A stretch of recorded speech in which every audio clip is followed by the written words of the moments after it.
Recently, I had the pleasure of performing the art of stand-up comedy in the town of Mooalamin. The main street was pumping, with the ability to play a whole one day here, probably even an Ashes test, with no interruptions. However, good luck finding a park. I was worn out by the hustle and bustle of the main street, so I decided to go for a dip in Lake Moolameen. Located in the centre of the lake is Mount Moolameen.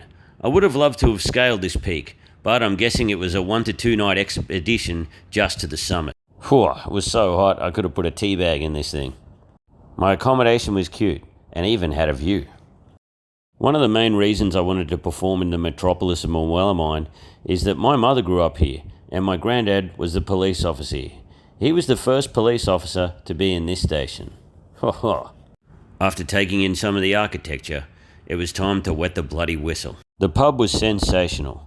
The lady behind the bar used to ride horses with my mum, and then there was a bloke who was drunk next to the bar who said his sister was best friends with my mum. He even put her on the phone to me, which was kind of awkward, but it was touching. After flirting with the locals, it was time to hit the bowls club. Performing here was a true honour, as my granddad was doubles champion in 1969 and 1970. I even met my mum's ex-boyfriend's brother.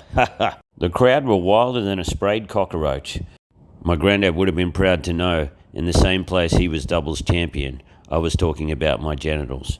Unfortunately, some inbred took offence to something another comedian said, and then he stabbed my motorbike tyre. But the people of Moolameen banded together, and then they got my tyre fixed, and I was back on the frog and toad in no time.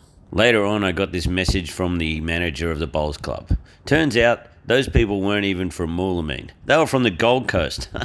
What a surprise. Thanks, Mooalamin. I shall return once again. What a great town.